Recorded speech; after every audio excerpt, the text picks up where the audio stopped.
NSJT, no secrets is truth. Jezreel Emil Kavan.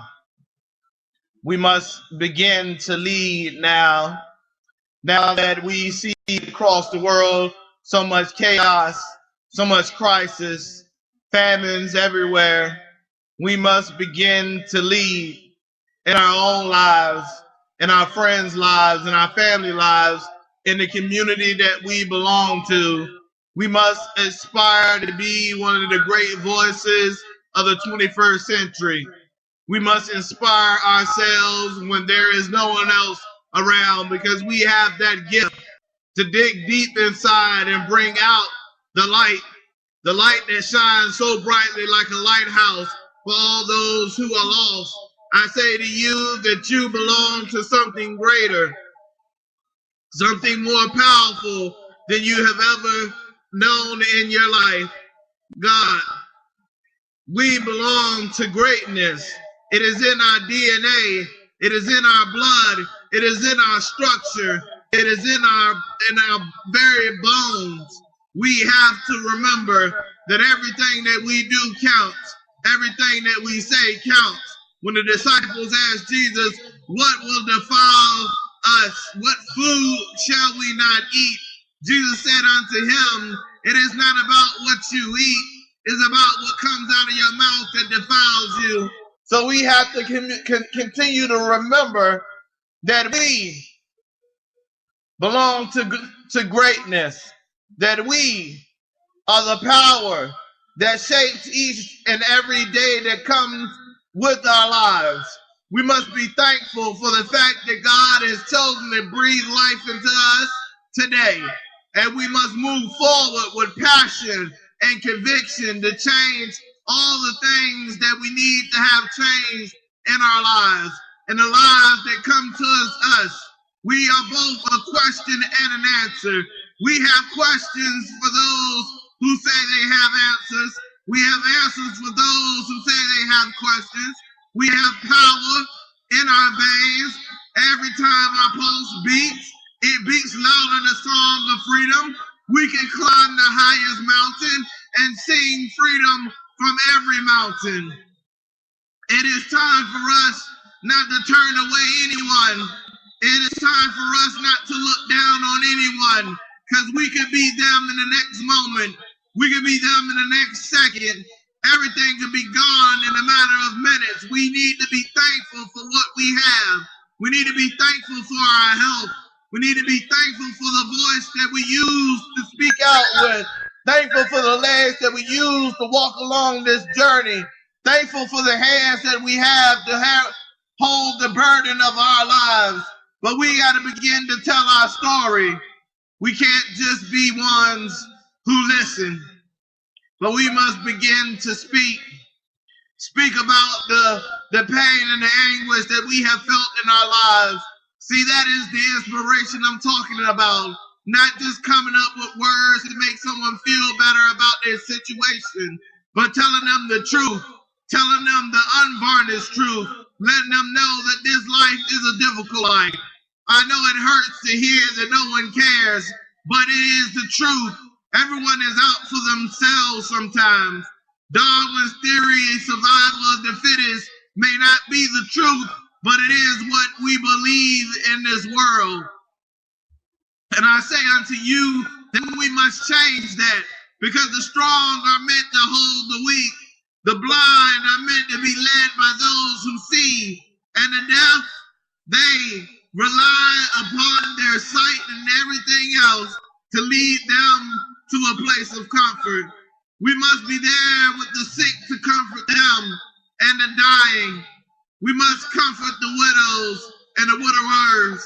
We must begin to speak with knowledge and wisdom. We must know the difference between knowledge and wisdom.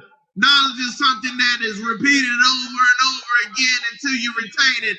But wisdom is a gift of the divine, given to you so that you may know what is right and what is wrong. We must begin to fight back against the doubters and the critics and those who said that we will never amount to anything. Our generation is far more powerful than any generation has ever seen before. But we must reach deep down in our souls to begin to show that we belong to greatness, that we are the kings and queens of the throne of man, that we deserve a right to be able to see the Father again. We deserve the right to be able to stand with the angels. We deserve the right to be called righteous. We deserve the right to be called the saints of God. We deserve the right to be called servants. It's time for us to do our duty of being here for one another, our duty of loving each other beyond our own faults and their own faults. For what does it mean is if we tell our brother of his transgression, if we have a beam in our own eye? We cannot cast a stone against someone else if we have our own sins that we must atone for. It is time for us to realize that who we are is powerful. It's time for us to realize what we can do is powerful. We can change the fate of the world if we believe. If we start joining hands together, walking down the path of destiny together, nothing can stop us. No weapon formed against us shall prosper. As my niece once said, we are bulletproof. We are beyond the measure of life. We are the kings of old. We are the queens of old. Our ancestors laid down their lives so that we may know a better day, a better future. So in this 21st century, we have to begin to move the needle towards the arrow of God. We have to begin to walk with hope. We have to begin to talk with hope. We got to begin to believe in hope. We have to begin to speak as the rolling thunder of a storm.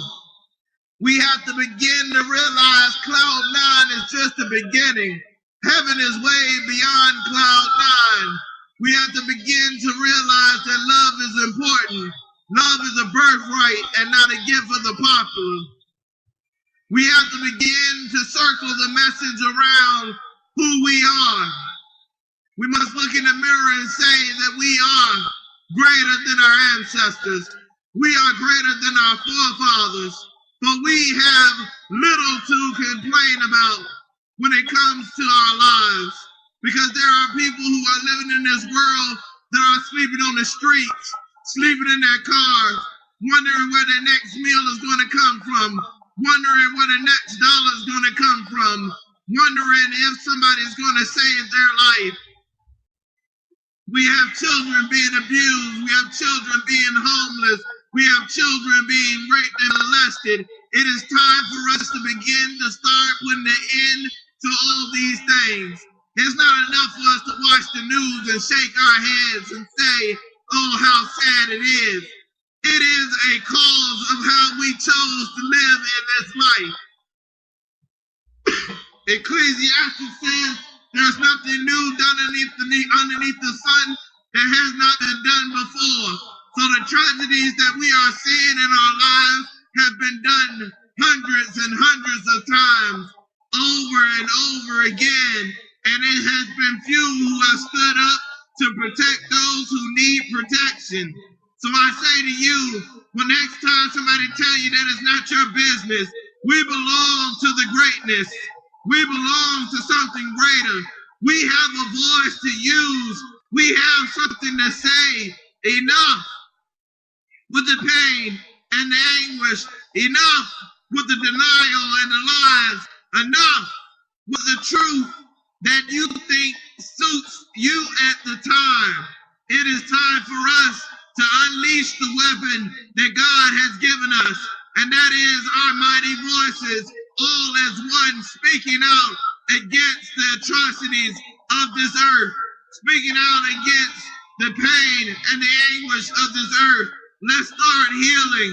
Let's start comforting. Let's start changing lives one by one. Let's inspire one so that we can inspire many. Remember, we belong to the greatest.